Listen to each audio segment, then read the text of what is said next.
നമസ്കാരം, കൊട്ടാരക്കര മീഡിയയിലേക്ക് സ്വാഗതം. Kottarakkara Areekkal Ayurveda panchakarma hospital cosmetology centre first anniversary ഉദ്ഘാടനം ഇന്ന് രാവിലെ 11 മണിക്ക് പ്രശസ്ത നർത്തകിയും സിനി സീരിയൽ താരവുമായ താര കല്യാൺ ഉദ്ഘാടനം നിർവഹിക്കുകയും ഉമ്മന്നൂർ പഞ്ചായത്ത് മെമ്പർ അമ്പിളി ശിവൻ അധ്യക്ഷത വഹിക്കുകയും ചെയ്തു.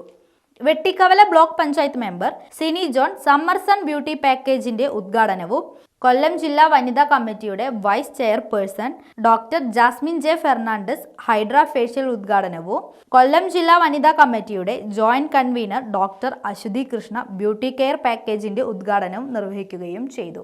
വിവിധ മേഖലകളിലുള്ളവരെയും ജില്ലാ കലോത്സവ പ്രതിഭകളെയും ഈ പരിപാടിയിൽ വെച്ച് ആദരിച്ചു.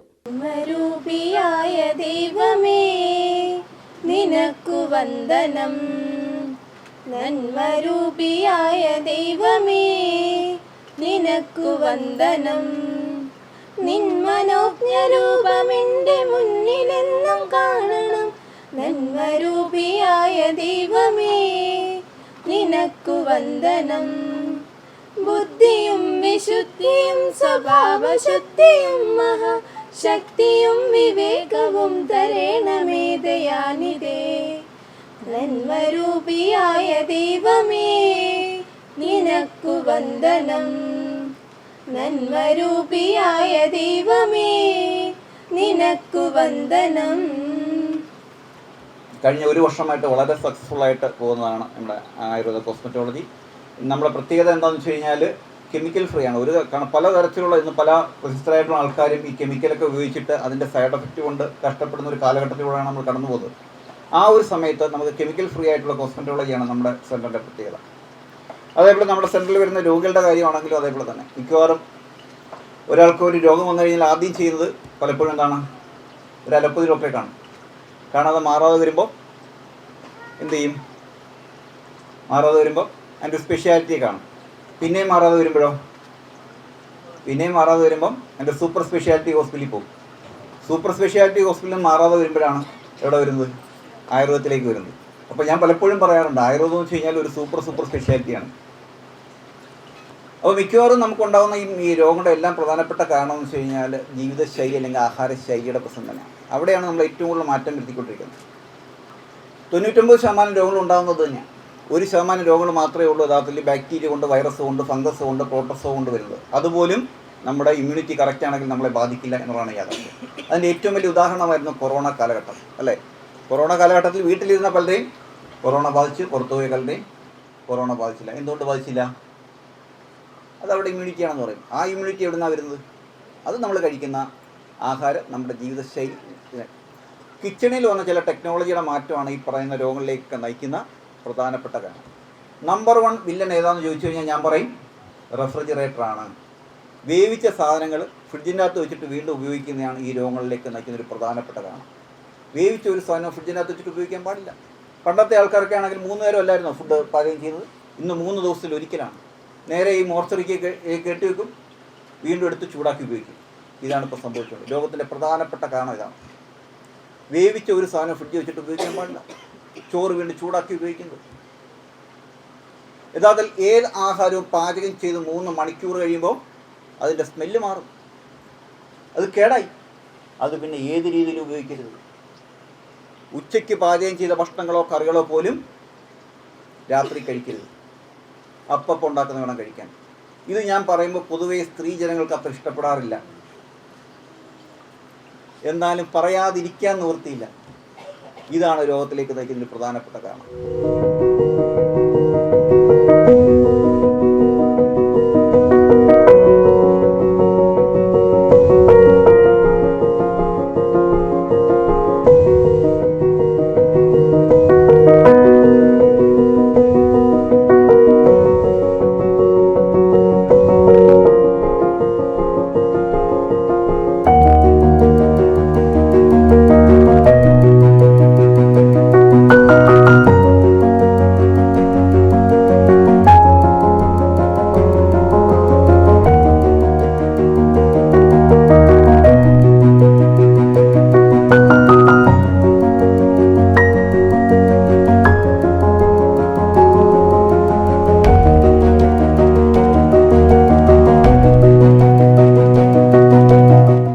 അഴീക്കൽ ആയുർവേദിക് പഞ്ചകർമ്മ ഹോസ്പിറ്റലിൻ്റെ ഈ കോസ്മെറ്റോളജി സെൻറ്ററിൻ്റെ ഫസ്റ്റ് ആനിവേഴ്സറി ഉദ്ഘാടനത്തിന് ഇവിടെ എന്നെ ക്ഷണിച്ചതിന് നന്ദി പറയുന്നു. ഉദ്ഘാടനം ചെയ്തതായി പ്രഖ്യാപിച്ചു കൊടുക്കുന്നു ഈശ്വരനാമത്തിൽ. സ്വാഗത പ്രസംഗത്തിൽ ഡോക്ടർ ഒരു വലിയ നിര തന്നെ നിരത്തി. ഞാനിപ്പോൾ കൺഫ്യൂസ്ഡാണ്. ജീവിച്ചിരിക്കുന്നത് ശരിയാണോ? ഞാൻ ജീവിച്ചിരിപ്പുണ്ടോ? ഡോക്ടർ ചെയ്യരുതെന്ന് പറഞ്ഞ കാര്യങ്ങൾ ഇത്രയും കാലം മുറ തെറ്റാതെ ചെയ്തൊരാൾ ഞാൻ എങ്ങനെ ഇത്രയും കാലം ജീവിച്ചത് എനിക്ക് അറിഞ്ഞൂടാ. അപ്പോൾ ഡോക്ടർ എന്തൊക്കെ ചെയ്യാൻ പാടില്ല എന്ന് പറഞ്ഞു. പക്ഷെ എന്തൊക്കെ ചെയ്യണമെന്ന് പറയണമെങ്കിൽ ഇനി വേണ്ട 1 മണിക്കൂർ വേണ്ടി വരുമായിരിക്കും. അതുകൊണ്ട് ഞാനത് പ്രൈവറ്റായിട്ട് ചോദിക്കാമെന്ന് വിചാരിച്ചു. ഒരു കാര്യം പറയണം, 3 നേരം ഭക്ഷണം ഉണ്ടാക്കി കഴിക്കണം. അത് പറയുമ്പോൾ സ്ത്രീകൾക്കൊരു വിഷമം എന്ന് പറഞ്ഞു. സത്യം, അതെന്താ സ്ത്രീകളുടെ മാത്രം ഒരു പണിയാക്കുന്നത്? ഞങ്ങൾക്കൊക്കെയാണ്. പുരുഷന്മാർ പാത്രം കഴുകട്ടെ. കണ്ടോ, ഒരു കയ്യടി ഞാൻ മറിക്കട്ടെ. കാരണം നമ്മളെല്ലാം തുല്യ ദുഃഖിതരാണ്. ഞാൻ എൻ്റെ മകളുടെ അച്ഛൻ പോയ ശേഷം ഇപ്പോഴാണ് ഒറ്റയ്ക്ക് ജീവിക്കുന്നത്. ജീവിതത്തിൽ ആസ്വദിക്കുന്നത് ഇപ്പോഴാണ്. സത്യം പറയാമോ, ശരിയാണോ തെറ്റാണോ എന്ന് എനിക്ക് അറിഞ്ഞുകൂടാ. പക്ഷേ ലൈഫിൽ ഒരിക്കലും ഞാനൊരു ഫ്രീഡം ആസ്വദിച്ചിട്ടില്ല. അതാരും തരാത്തതല്ല, അതങ്ങനെ സംഭവിച്ചു പോയതാണ്. കിട്ടിയതിൽ ഏറ്റവും നല്ല ഫാമിലിയും ഹസ്ബൻഡും ഒക്കെയാണ്. എങ്കിലും നമുക്ക് നമ്മുടെ കുറേ സോഷ്യൽ ടൈസ്, ലൈഫ്, ഫിനാൻഷ്യൽ പല കമ്മിറ്റ്മെൻറ്റ്സ് അങ്ങനെ ജീവിച്ച് ഓടിത്തീർത്തു ലൈഫ്. ഇപ്പോൾ ഒരു 6 വർഷമായിട്ട് കുറച്ച് ഫസ്റ്റ് ഗിയറിലാണ് പോകണം. സുഖമാണ് ജീവിതം. ആരും കോപ്പി അടിക്കാൻ നിൽക്കണ്ട. ഓരോരുത്തർക്കും ഓരോ രീതിയിലാണ് സന്തോഷം. ഇപ്പോൾ എൻ്റെ ലൈഫ് എൻ്റെ ചോയ്സാണ്. അപ്പോൾ എനിക്ക് തോന്നുന്നു നമ്മൾക്ക് എല്ലാവർക്കും നമ്മുടെ സ്ത്രീയാണോ പുരുഷനാണോ കുട്ടിയാണോ വലുതാണോ എന്നൊരു ഭേദമന്യേ എല്ലാവർക്കും അവരവരുടെ ലൈഫിൽ ഒരു ചോയ്സ് ആവശ്യമാണ്. അതിൽ നമ്മൾ ഏറ്റവും ഭംഗിയായിട്ട് വൈസായിട്ട് ബുദ്ധിയോടുകൂടി എടുക്കേണ്ട ഒരു ചോയ്സാണ് നമ്മുടെ ഭക്ഷണക്രമം എന്നാണ് ഡോക്ടർ പറഞ്ഞത്. അങ്ങനെ തുടങ്ങുമ്പോൾ വിഷമില്ലാത്ത പച്ചക്കറി എവിടെ കിട്ടും ഡോക്ടർ? ഇവിടെ കിട്ടുമോ? അരീക്കലിൽ കിട്ടുമോ? ഒരു അവയർനെസ്. നമ്മുടെ സോഷ്യൽ വർക്കർ ശ്രീ വിനയചന്ദ്രൻ, അദ്ദേഹം ഒരുപാട് പേരെ സഹായിച്ചു. ജീവിച്ചിരിക്കുന്ന ഞങ്ങളെ പോലുള്ളവരെ സഹായിക്കണം. നമുക്ക് നല്ല ഭക്ഷണം കിട്ടാൻ നന്നായിട്ട് 3 നേരം മനസ്സമാധാനത്തോടെ കഴിച്ച് ശിഷ്ടകാലം, എത്ര കാലം ജീവിക്കുന്നു, അടുത്ത നിമിഷമാണെങ്കിൽ അടുത്ത നിമിഷം ഉള്ള കാലം അത്രയും നന്നായി ജീവിക്കാൻ ഞങ്ങൾക്കൊരവസരം ഉണ്ടാക്കി തരുമോ?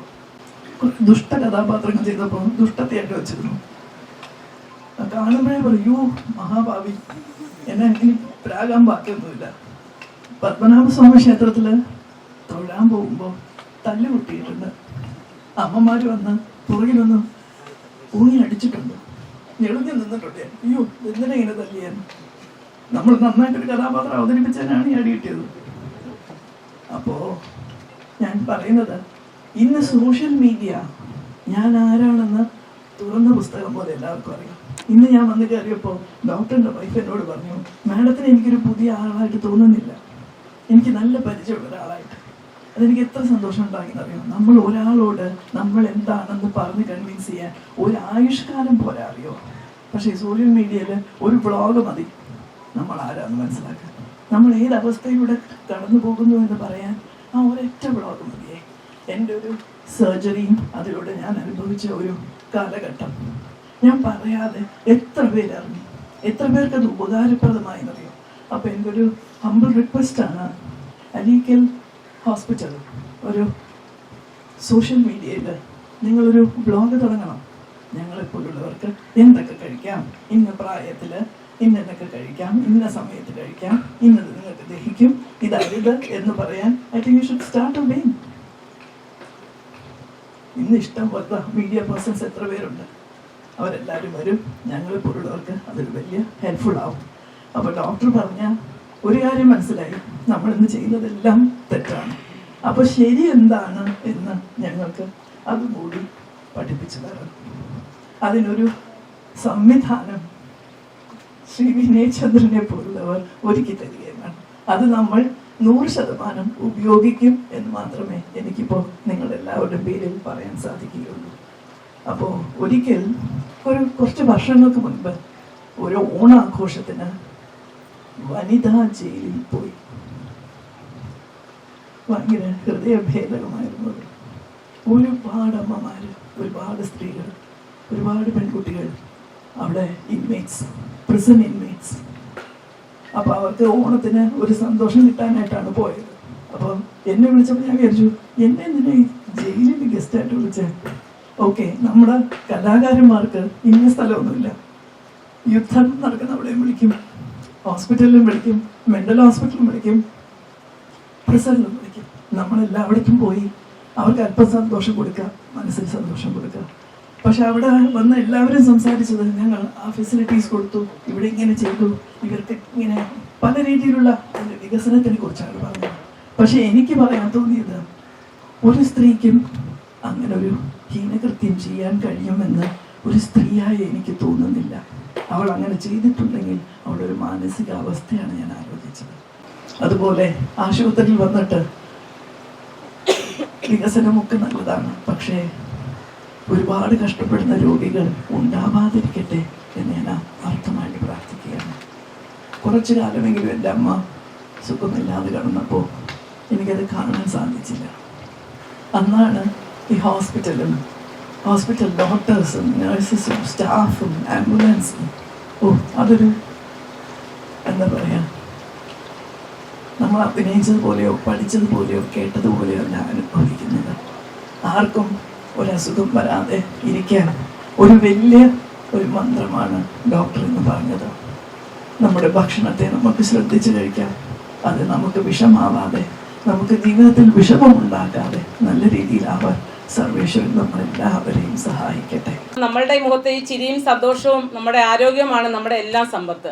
അപ്പോൾ ഇപ്പോൾ തന്നെ നമ്മുടെ മോഡുലാർ കിച്ചണൊക്കെ റെഡിയാക്കി നമ്മൾ എത്ര അമ്മമാർ നമ്മുടെ അടുക്കളയിൽ ആഹാരം പാചകം ചെയ്യുന്നു.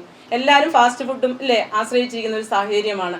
അപ്പോൾ അതിൽ നിന്നൊക്കെ മാറ്റം വന്ന് നമ്മളുടെ വീട്ടിൽ നമ്മൾ ഉണ്ടാക്കുന്ന ആഹാരങ്ങൾ നമ്മുടെ കുഞ്ഞുങ്ങൾക്ക് കൊടുക്കുകയും ജൈവ പച്ചക്കറികൾ ഉപയോഗിച്ചുള്ള പച്ചക്കറികളൊക്കെ കുഞ്ഞുങ്ങൾക്ക് കൊടുക്കുകയാണെങ്കിൽ ഒരു പരിധി വരെ നമുക്ക് ഇതിന് മാറ്റം ഉണ്ടാക്കാൻ സാധിക്കും. അരീക്കൽ ആയുർവേദ ഹോസ്പിറ്റലിൽ നമ്മുടെ നമ്മൾ ഈ ഒരു കുടുംബത്തിലെ അംഗം പോലെയാണ് ഞാനും. എല്ലാ പ്രോഗ്രാമിനും വിളിക്കുകയും അതുപോലെ തന്നെ ഇവിടെ വരുന്നവർക്ക് ഇവിടുത്തെ ഒരു കുടുംബാന്തരീക്ഷമാണ് ഏറ്റവും പ്രയോജനം ചെയ്യുന്നത്. കാരണം ഇവിടെ ആരും മാറിയിരിക്കില്ല. ഇവിടെ ഉഷ ചേച്ചി, സാറ്, ഇവരെല്ലാം ഒരു ഈ കുടുംബത്തിലേക്ക് വരുന്ന ഒരു അതിഥിയെ പോലെയാണ് എല്ലാവരെയും സ്വീകരിക്കുന്നത്.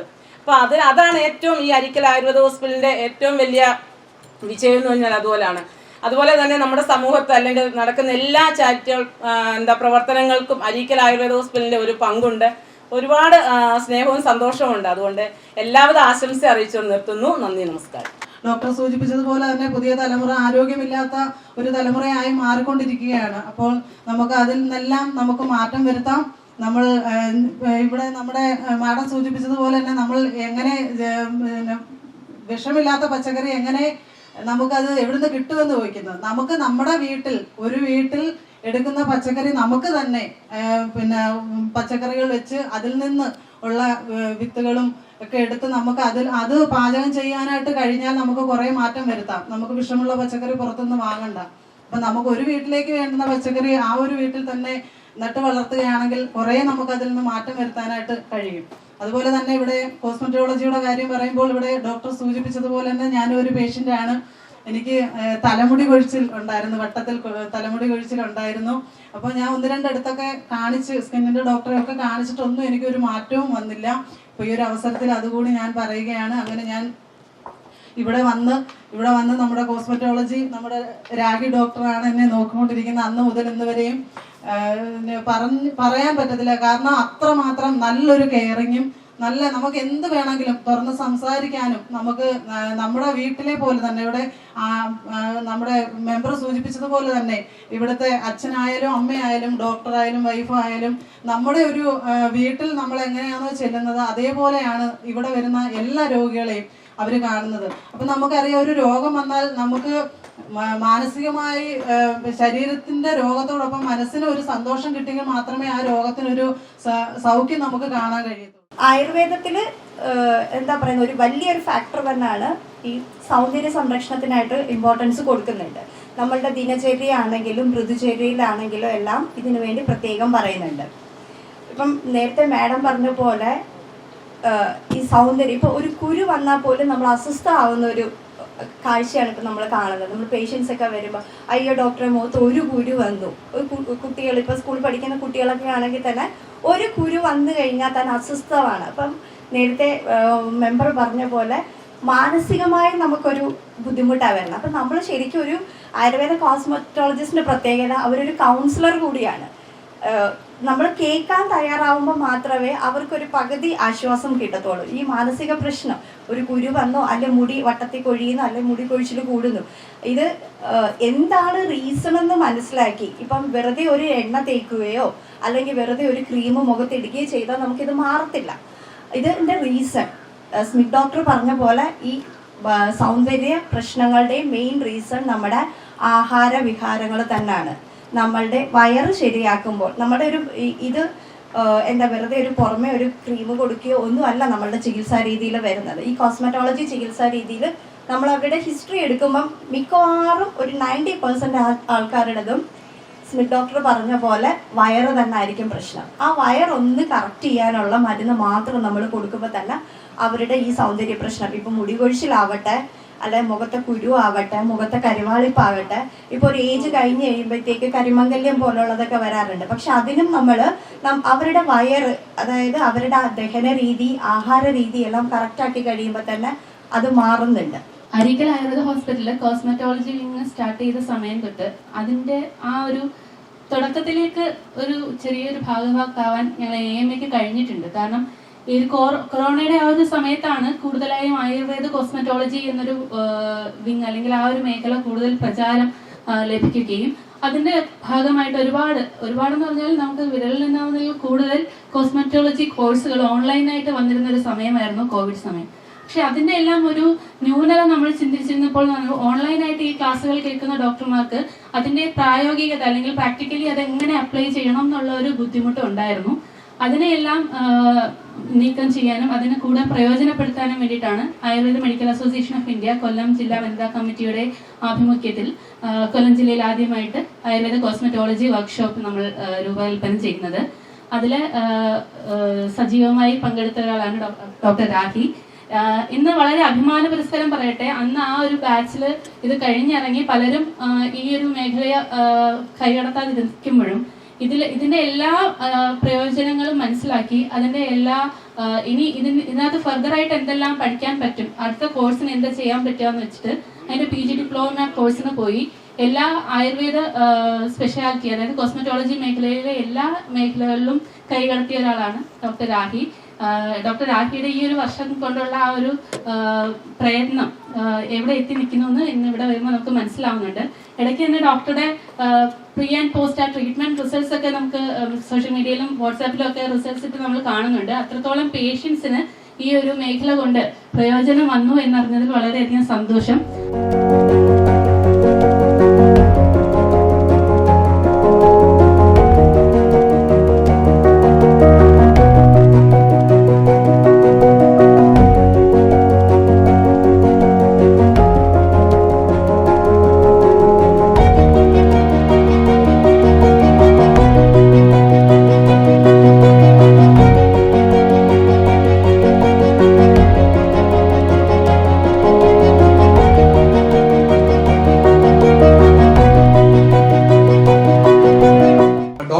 ക്ലാസ് ഇവിടെ കേൾക്കാൻ ഇടയായി. ഞങ്ങളുടെ ആയുർവേദ ഷോപ്പിലും ഏറ്റവും കൂടുതൽ ചിലവാകുന്നത് സൗന്ദര്യവർദ്ധക വസ്തുക്കളാണ്. അത് ഓരോന്നിൻ്റെയും വില അനുസരിച്ചാണ് ആൾക്കാർ വന്ന് അത് കളക്ട് വാങ്ങിച്ചുകൊണ്ട് പോകുന്നത്. ഓരോ ദിവസം ഇപ്പോൾ 300 രൂപയുടെ വിലയാണെങ്കിൽ 600 രൂപയുടെ വിലയുള്ളതെന്ന് പറഞ്ഞാൽ ആദ്യം അതെടുക്കാൻ പറയും, അതിലെന്തോ ഉണ്ട്. പക്ഷെ അത് ഒരുപാട് നമ്മുടെ ശരീരത്തിനെ പല അവസ്ഥകളിലേക്ക് കൊണ്ടുവരുന്ന ഒരു കാര്യം തന്നെയാണത്. എന്തായാലും സാറിൻ്റെ കുറേ ക്ലാസ്സുകൾ എനിക്ക് കേൾക്കാൻ പറ്റിയിട്ടുണ്ട്, വീഡിയോ ചാനലുകളിലും ബാക്കിയെല്ലാം കേൾക്കാൻ പറ്റിയിട്ടുണ്ട്. അതിൽ പ്രധാനമായിട്ടും എനിക്കും പറയാനുള്ള ഒന്നാണ്, ഞാനും രാവിലെ ഉച്ചയ്ക്കൊക്കെ വൈഫ് രാവിലെ ചോറ് കിട്ടി തരുന്നതും കാപ്പി കിട്ടി തരുന്നതും കഴിക്കാനുള്ള സമയം കിട്ടാറില്ല പലപ്പോഴും. അതിൻ്റെ എല്ലാം കൂടെ ഞാൻ വൈകിട്ടാണ് തീർക്കുന്നത്. ഒരു വയറ് നിറച്ചുള്ള ഒരു ഫുഡ് തന്നെയാണ് രാത്രി കഴിക്കുന്നത്. അത് പാടില്ല എന്നുള്ള ഡോക്ടറിൻ്റെ എണ്ണത്തോടെ മനസ്സിലായി. അതിൻ്റേതായിട്ടുള്ള ബുദ്ധിമുട്ടുകളുണ്ട്. എന്തായാലും ഡോക്ടർ പറഞ്ഞ പോലെ എന്ത് നമുക്കൊരു അസുഖം വന്നാലും ഇപ്പോഴും നമ്മൾ അലോപ്പതിയിൽ ശ്രദ്ധിച്ചാൽ നമ്മുടെ പല പല പുതിയ പുതിയ ഹോട്ടൽ മന്തി, കുഴിമന്തി, പല മന്തികൾ ഇപ്പോൾ ഇറങ്ങുന്നുണ്ട്. അത് കൂടുന്നതനുസരിച്ച് തന്നെ അതേപോലെ തന്നെ ആശുപത്രി കെട്ടിടങ്ങളുടെ ബെഡിൻ്റെ അളവും കൂട്ടുകയാണ്. അതിന് അത്രത്തോളം അവർ ചൂഷണം ചെയ്തുകൊണ്ടിരിക്കുകയാണ് ഈ അലോപ്പതിയുടെ ആൾക്കാർ. എന്തായാലും ആയുർവേദം എന്ന് പറയുന്നത് നമുക്ക് വിശ്വസിച്ച് കഴിക്കാം. അതിന് ഒരു സൈഡ് എഫക്റ്റും ഇല്ല. അത് 30 വർഷം കൊണ്ട് ഞങ്ങളുടെ ശ്രീധരിയുടെയൊക്കെ ആ ഒരു ഹൈ, അത് ഇതിന് ഉദാഹരണം ഇത് തന്നെയാണ്. ആയുർവേദത്തിൻ്റെ ആ ഒരു ഏറ്റവും വലിയ മാറ്റം ജനങ്ങളിൽ. ഈ കോവിഡ് വന്നപ്പം ഏറ്റവും കൂടുതൽ മുൻപന്തിയിൽ നിന്ന ആയുർവേദ മരുന്നുകൾ തന്നെയായിരുന്നു. അതിൽ സുദർശനം, വില്വാദി ഗുളിക, അങ്ങനെയുള്ള ചെറിയ ചെറിയ മരുന്നുകൾ. എനിക്കും കോവിഡ് വന്നു. എനിക്ക് നെടുവൂർ ചേട്ടൻ്റെ മോൻ്റെ കല്യാണത്തിന് പോയപ്പം ഞങ്ങൾക്ക് 6 പേർക്ക് വന്നു, നെടുവൂർ ചേട്ടൻ ഉൾപ്പെടെ. അത് പക്ഷേ 5 ദിവസം ഞങ്ങൾ ആയുർവേദ മരുന്നുകൊണ്ടാണ് ഇത് മാറിയത്. അതുകൊണ്ട് അത് ആയുർവേദത്തിൻ്റെ ഭയങ്കര ഒരു വിശ്വാസതയുള്ള ഒരു കാലഘട്ടമാണ്. ഇനിയൊരു വരുന്ന കാലഘട്ടങ്ങളിൽ ആയുർവേദത്തിന് നമ്മുടെ കേന്ദ്ര സർക്കാർ ഒരുപാട് കാര്യങ്ങൾ ചെയ്യുന്നുണ്ട്. ഒരു ഗായകൻ എന്ന നിലയിൽ എനിക്കൊരു ആദരവ് നൽകാൻ ഇവിടെ ക്ഷണിക്കുകയും അത് ഞാൻ വളരെയധികം എനിക്ക് സന്തോഷമുള്ളത് അത് എനിക്ക് വാങ്ങിക്കാൻ കഴിഞ്ഞ വ്യക്തി നമ്മുടെ എല്ലാം പ്രിയങ്കരിയായ ശ്രീമതി താര കല്യാൺ, സിനിമാ സീരിയൽ താരമാണ്. അതിൽ ഞാൻ വളരെ സന്തോഷിക്കുന്നു. പിന്നെ ഡോക്ടർ പറഞ്ഞതിനകത്ത് ഒരു പ്രസംഗത്തിലൊരു വാക്കിനെ കുറിച്ച് പറയുന്നു, അർഹതയുള്ള അംഗീകാരങ്ങളൊന്നും കിട്ടിയിട്ടില്ല എന്ന് പറഞ്ഞതിൻ്റെ ഇടയ്ക്കൊരു കാരണം കൂടെ സൂചിപ്പിച്ചു പോകണം. 32 കൊല്ലമായി ഞാൻ ഈ കലാഫീൽഡിലുണ്ട്. എന്നെ സ്വയം ബൂസ്റ്റ് ചെയ്യുന്ന ഒരു പരിപാടി എനിക്കറിയത്തില്ല. ഞാനൊരു പാട്ടുകാരനാണ്, എനിക്ക് അവസരം തരണം പറഞ്ഞ് ഞാനങ്ങനെ പലയിടത്തും പോയിട്ടില്ല. പക്ഷേ ഒട്ടനവധി ചാനൽ, ഏഷ്യാനെറ്റ് അടക്കം, ഫ്ലവേഴ്സ് അടക്കം, കൈരളി അടക്കം ഉള്ള ചാനലുകളിൽ ഞാൻ പാടിയിട്ടുണ്ട്.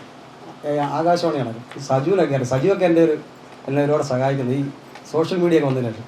അദ്ദേഹത്തിന് എന്നെ 2 കിലോമീറ്റർ ദൂരെ ഞങ്ങൾ തമ്മിലുള്ളൂ. അദ്ദേഹത്തിന് വ്യക്തിപരമായിട്ട് അറിയില്ല. അദ്ദേഹം ഫേസ്ബുക്കിലൂടെയാണ് എന്നെ പരിചയപ്പെടുന്നത്. ഇപ്പം തന്നെ ഞാൻ എൻ്റെ ഈ ചാനലിലൊക്കെ വർഷങ്ങൾക്ക് മുമ്പ് ഈ പ്രോഗ്രാം വരുമ്പോൾ ഞാൻ നമ്മുടെ അടുത്തൊക്കെ ഉള്ള ആളുകളെ ചേട്ടാ, അണ്ണ, ചേച്ചി, നമ്മുടെ ഒരു പരിപാടി ഇത്ര മണിക്കുണ്ട് കാണണമെന്ന് പറയും. പക്ഷേ ഇവരൊക്കെ പറയും അന്നേരം വിരുന്നുകാർ വന്നു, പിന്നെ കറണ്ട് പോയി, അന്നേരം ഇപ്പോൾ കാണാൻ പറ്റിയില്ല മണിക്കൂട്ട. പക്ഷേ എനിക്ക് പിന്നീട് മനസ്സിലായി ഇവരൊക്കെ ഇത് കാണുന്നുണ്ടായിരുന്നു. നമ്മളിത് അംഗീകരിക്കാനുള്ളൊരു ബുദ്ധിമുട്ടാണ് ഇവർക്ക്. പക്ഷേ ഇങ്ങനെ സോഷ്യൽ മീഡിയയുടെ എൻ്റെ പാട്ടുകൾ ഇദ്ദേഹം നിരന്തരം കേൾക്കുന്നുണ്ട്. എനിക്ക് മനസ്സിലായി. എനിക്ക് ലൈക്കൊക്കെ ചെയ്യും. എന്തുമായാലും എൻ്റെ പാട്ട് കേട്ട് ഇഷ്ടപ്പെട്ട് അദ്ദേഹം എന്നെ ഈ വേദി വിളിച്ചപ്പോൾ എനിക്ക് മറ്റൊരു ഗുണം കൂടെ ഉണ്ടായി. ഞാൻ ഒരിക്കലും പ്രതീക്ഷിക്കാത്ത വളരെ വലിയ മനസ്സിനുടമയായ വീരേന്ദ്ര സാറാണ്. പുള്ളി ഒരുപാട് ചാരിറ്റി പ്രവർത്തനങ്ങളൊക്കെ നടത്തുന്ന ഒരാളാണ്. പുള്ളിയുടെ കാര്യങ്ങളൊക്കെ നമ്മളൊക്കെ അറിഞ്ഞു വരുന്നേ ഉള്ളൂ. മുരളിച്ചേട്ടൻ, തിരുമല, ഇദ്ദേഹമായിട്ടൊക്കെ വലിയ ബന്ധമാണ്. അപ്പോൾ പുള്ളി ഇവിടെ വന്ന് ഇവിടെ ചുരുങ്ങിയ സമയം കൊണ്ട് തന്നെ സോഷ്യൽ മീഡിയയിൽ തന്നെ 2-3 പാട്ടുകളൊക്കെ പുള്ളിയുടെ തുടർന്നുള്ള ചാരിറ്റി പ്രവർത്തനങ്ങളിലും മറ്റു കാര്യങ്ങളിലേക്ക് എന്നെ ഔദ്യോഗികമായിട്ടല്ലെങ്കിലും എന്നെ പങ്കെടുപ്പിക്കാൻ പുള്ളി. അങ്ങനെ ഒരു ഗുണം കൂടെ എനിക്ക് ഈ അവസരത്തിലുണ്ടായി. ഈ പരിപാടി സംഘടിപ്പിച്ച് ഈ ആദരവ് ഏറ്റുവാങ്ങാൻ എന്നെ ഇവിടേക്ക് ക്ഷണിച്ച അരീക്കൽ ആയുർവേദ ഹോസ്പിറ്റലിൻ്റെ MDയും നമ്മുടെ എല്ലാം ഏറെ പ്രിയപ്പെട്ട ഡോക്ടർ സ്മിത്ത് കുമാറിനും അദ്ദേഹത്തിൻ്റെ കുടുംബത്തിനും മുഴുവൻ സ്റ്റാഫുകൾക്കും ഈ അവസരത്തിൽ ഞാൻ നന്ദി അറിയിക്കുകയാണ്. നമസ്കാരം. അപ്പം പാട്ടെന്ന് പറയുമ്പോൾ നമ്മളിപ്പോൾ ഇവിടെ ഒരുപാട് ആളുകൾ ഇരിപ്പുണ്ട്. പൊതുവായൊരു വേദിയാണല്ലോ, പ്രത്യേകിച്ച് ഹിന്ദു, ക്രിസ്ത്യൻ, മുസ്ലിം അങ്ങനൊന്നുമില്ല. അപ്പോൾ ഞാനൊരു 2 വരി പാടാം. അത്തരത്തിലുള്ള 2 വരി ആയിരിക്കും. എല്ലാവർക്കും ഇഷ്ടപ്പെടുമെന്ന് വിശ്വസിക്കുന്നു. കുറി വരച്ചാലും കുരിശു വരച്ചാലും കുമ്പിട്ടു നിസ്കരിച്ചാലും കാണുന്നതും ഒന്ന് കേൾക്കുന്നതും ഒന്ന് കരുണാമയനാം ദൈവമൊന്ന് ദൈവമൊന്ന് ദൈവമൊന്ന്. കുറി വരച്ചാലും കുരിശു വരച്ചാലും കുമ്പിട്ടു നിസ്കരിച്ചാലും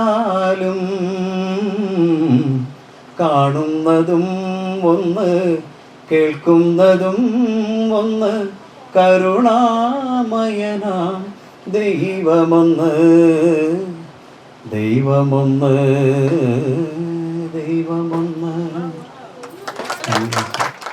ഇത്രയും നാള് ഈ ഒരു വർഷം എനിക്ക് തന്ന അല്ലെങ്കിൽ എന്നെ വിശ്വസിച്ച് ഈ ഒരു ആയുർവേദ കോസ്മെറ്റോളജി പിന്നെ എന്നിൽ ആ വിശ്വാസത്തോടുകൂടി എന്നോടത് തുടക്കം ചെയ്യാൻ പറഞ്ഞ Areekkal managing director doctor Smith ഡോക്ടറോടാണ് എനിക്ക് ആദ്യം നന്ദി പറയുന്നത്.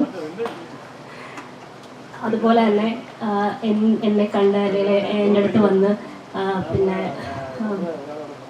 എന്നെ വിശ്വസിച്ച് ഞാൻ പറഞ്ഞ കാര്യങ്ങളെല്ലാം അതുപോലെ തന്നെ ചെയ്ത് ആ ട്രീറ്റ്മെൻറ്റിന് അതിൻ്റെതായ ആ ഒരു ഇത് കൊടുത്ത് അതിന് റിസൾട്ട് വന്ന് ആ ഒരു സപ്പോർട്ട് അല്ലെങ്കിൽ അത് ഇനിയും എല്ലാവരുടെ ഭാഗത്തു നിന്നും ഉണ്ടാവണം.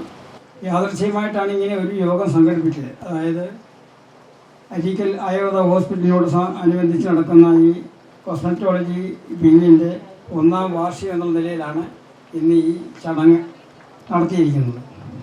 ഈ ചടങ്ങിൽ സംബന്ധിച്ച എല്ലാവർക്കും വിശദമായിട്ട് ഓരോരുത്തരെ പേരെടുത്ത് പറയുന്നില്ല. ചടങ്ങിൽ സംബന്ധിച്ച എല്ലാവർക്കും ആദ്യമായി പുരസ്കാരം ഉദ്ഘാടനവും പുരസ്കാര സമർപ്പണവും നടത്തിയ ശ്രീമതി താര കല്യാൺ നല്ലൊരു പ്രസംഗം നടത്തി. ആയുർവേദത്തിനെ പ്രൊമോട്ട് ചെയ്യുന്ന രീതിയിലുള്ള പ്രസംഗമായിരുന്നു ഉണ്ടായിരുന്നത്. നമുക്ക് എല്ലാവർക്കും പ്രചോദനം നൽകുന്നതാണ് കൃതജ്ഞത രേഖപ്പെടുത്തിക്കൊള്ളുന്നത്.